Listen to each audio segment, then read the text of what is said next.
नमस्ते। चलिए आज एक ऐसे सफर पर चलते हैं, एक ऐसे विचार के सफर पर जिसने 20वीं सदी की सबसे बड़ी घटनाओं में से एक को जन्म दिया।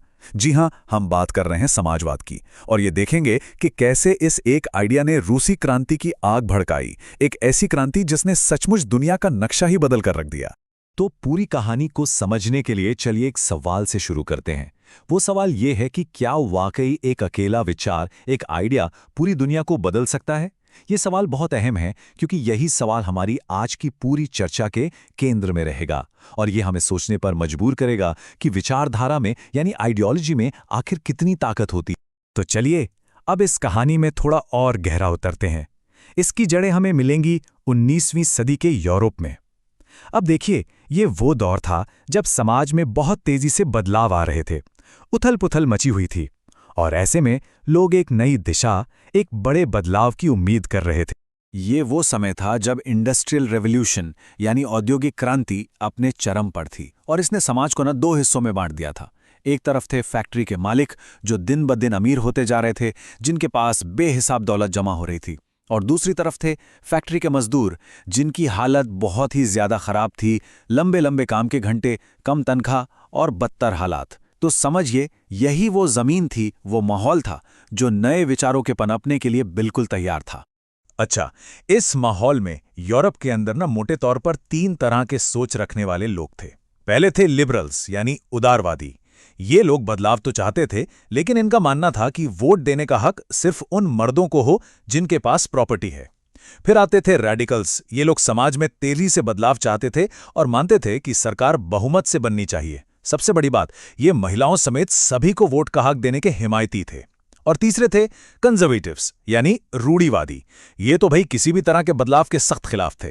और इसी गहरी असमानता और इन अलग अलग विचारों की खींचतान के बीच एक बिल्कुल नया, एक जबरदस्त आइडिया सामने आया, और वो था समाजवाद यानी सोशलिज्म। समाजवादियों का मानना था कि समाज में जितनी भी दिक्कतें हैं, जितनी भी परेशानियां हैं, उन सब की जड़ है प्राइवेट प्रॉपर्टी यानी निजी संपत्ति। उनका तर्क सीधा था कि जमीन, फैक्ट्री, ये सब किसी एक इंसान का नहीं होना चाहिए, बल्कि इन पर पूरे समाज का हक होना चाहिए। और यही था वो बीज जो क्रांति का पेड़ बनने वाला था। अब इस आइडिया को कई बड़े बड़े विचारकों ने आगे बढ़ाया, जैसे रॉबर्ट ओवेन और लुई ब्लैंक, जो सोचते थे कि कोऑपरेटिव बनाकर, मतलब मिलजुल कर काम करके समाज को बेहतर बनाया जा सकता है। लेकिन फिर आए कार्ल मार्क्स और फ्रेडरिक एंगल्स, और उन्होंने एक बेहद क्रांतिकारी बात कही। उन्होंने कहा कि पूंजीवाद यानी कैपिटलिज्म, जिसमें फैक्ट्री और जमीन जैसी चीजें कुछ लोगों के हाथ में होती हैं, वो असल में मजदूरों का शोषण है, और इससे छुटकारा पाने का एक ही रास्ता है, दुनिया भर के मजदूरों को एक होकर इस व्यवस्था को उखाड़ फेंकना होगा। चलिए अब कहानी का रुख यूरोप से मोड़कर रूस की तरफ करते हैं, क्योंकि रूस ही वो जगह थी, वो जमीन थी जो ऊपर से तो अशांत और समस्याओं से भरी दिख रही थी, लेकिन अंदर ही अंदर समाजवाद के इस क्रांतिकारी बीज के लिए सबसे उपजाऊ साबित होने वाली थी। यहीं पर यह बीज एक विशाल पेड़ बनने वाला था। उस वक्त का रूस सच पूछिए तो एक बारूद के ढेर पर बैठा हुआ था। सबसे ऊपर था जार निकोलस द्वितीय का निरंकुश शासन, मतलब उसकी मर्जी ही कानून थी। देश की ज्यादातर आबादी गरीब किसानों की थी जो बड़ी मुश्किल से गुजारा कर रहे थे। शहरों में जो मजदूर थे उनसे 15-15 घंटे काम लिया जाता था और उनकी हालत बहुत ही दयनीय थी। और तो और 1914 से पहले किसी भी तरह की पॉलिटिकल पार्टी बनाना पूरी तरह से गैर कानूनी था। अब ऐसे माहौल में रूस के समाजवादी छिप-छिप कर गुप्त तरीके से खुद को संगठित कर रहे थे, और इनके अंदर भी 2 बड़े ग्रुप बन गए थे। एक थे मेंशेविक्स। ये लोग मानते थे कि बदलाव धीरे धीरे आना चाहिए और पार्टी में सबको शामिल करना चाहिए। और दूसरा और ज्यादा अहम ग्रुप था बोल्शेविकों का। इनके लीडर थे व्लादिमीर लेनिन, और इनका मानना था कि धीरे धीरे कुछ नहीं होगा, बल्कि क्रांतिकारियों की एक डिसिप्लिन पार्टी को तेजी से, भले ही हिंसा के जरिए, सत्ता पर कब्जा कर लेना चाहिए। और देखिए, पहली चिंगारी भड़की वो 1905 में। एक बड़ा विद्रोह हुआ जिससे खूनी रविवार की एक भयानक घटना ने और हवा दे दी, जब शांति से प्रदर्शन कर रहे लोगों पर गोलियां चला दी गईं। जनता के दबाव में आकर जार ने ड्यूमा यानी एक संसद बनाने की इजाजत तो दे दी, मगर ये बस एक दिखावा था। असली पावर तो उसने तब भी अपने ही पास रखी। इससे साफ हो गया था कि जार असल में कोई सुधार करना ही नहीं चाहता था। और फिर हालात को और बदतर बनाने के लिए आ गया पहला विश्व युद्ध। इस जंग ने तो जैसे रूस की कमर ही तोड़ दी। 1917 आते आते 70 लाख से ज्यादा, सोचिए 70 लाख से ज्यादा रूसी सैनिक या तो मारे गए थे, या घायल थे, या फिर दुश्मन के कब्जे में थे। पूरे देश में खाने की कमी हो गई, भुखमरी फैल गई और लोगों का गुस्सा अब काबू से बाहर हो रहा था।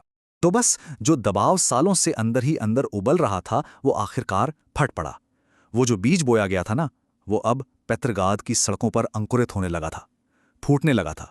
1917 का साल रूस के इतिहास में सबसे ज्यादा उथल-पुथल वाला साल था। सब कुछ बहुत तेजी से हुआ। फरवरी में इतने जबरदस्त विरोध प्रदर्शन हुए कि जार को अपनी गद्दी छोड़नी पड़ी। उसकी जगह एक प्रोविजनल मतलब एक अस्थायी सरकार ने ले ली। फिर अप्रैल में व्लादिमीर लेनिन अपने निर्वासन से रूस वापस लौट आए और फिर आया अक्टूबर।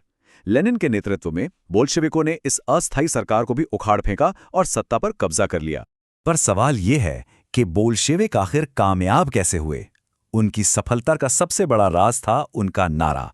लेनिन ने जनता से सिर्फ 3 चीजों का वादा किया: शांति, भूमि और रोटी। बस सोचिए, युद्ध से थके हारे सैनिकों के लिए शांति, जमीन के लिए तरसते किसानों के लिए भूमि और भूखे मजदूरों और उनके परिवारों के लिए रोटी। ये एक ऐसा नारा था जो सीधा लोगों के दिल में उतर गया। तो ठीक है, क्रांति हो चुकी थी, बोल्शेविक अब पावर में थे। अब वक्त था उस बीज को एक बड़े पेड़ में बदलने का, एक नया राष्ट्र बनाने का जिसका नाम होने वाला था सोवियत संघ। और सत्ता में आते ही बोल्शेविकों ने एक के बाद एक तेजी से बड़े बड़े फैसले लिए। सबसे पहले उन्होंने रूस को पहले विश्व युद्ध से बाहर निकाल लिया, शांति का वादा पूरा। फिर उन्होंने सारी जमीन को सामाजिक संपत्ति घोषित कर दिया और किसानों को इजाजत दे दी कि वो जमींदारों से जमीन छीन ले। भूमि का वादा पूरा। इसके बाद उन्होंने सभी बड़े बैंकों और इंडस्ट्रीज का राष्ट्रीयकरण कर दिया, मतलब उन पर सरकार का नियंत्रण हो गया। लेकिन ये सब इतना आसान भी नहीं था। क्रांति के तुरंत बाद रूस एक बहुत ही भयानक गृह युद्ध यानी सिविल वॉर की आग में घिर गया। लाखों लोग मारे गए। ये लड़ाई थी 2 गुटों के बीच। एक तरफ थे बोल्शेविक्स जिन्हें रेड्स कहा जाता था, और दूसरी तरफ थे उनके सारे दुश्मन जिन्हें व्हाइट्स कहा जाता था। इन व्हाइट्स में जार के समर्थक, दूसरे समाजवादी ग्रुप्स और यहां तक कि अमेरिका और ब्रिटेन जैसी बाहरी ताकतें भी शामिल थीं जो समाजवाद को फैलने से रोकना चाहती थीं। ये गृह युद्ध कई सालों तक चला, बहुत खून खराबा हुआ, लेकिन आखिरकार 1922 में जीत रेड्स यानी बोल्शेविकों की हुई। और इसी जीत के साथ दुनिया के पहले समाजवादी देश सोवियत समाजवादी गणराज्य संघ यानी यूएसएसआर का आधिकारिक तौर पर गठन हुआ।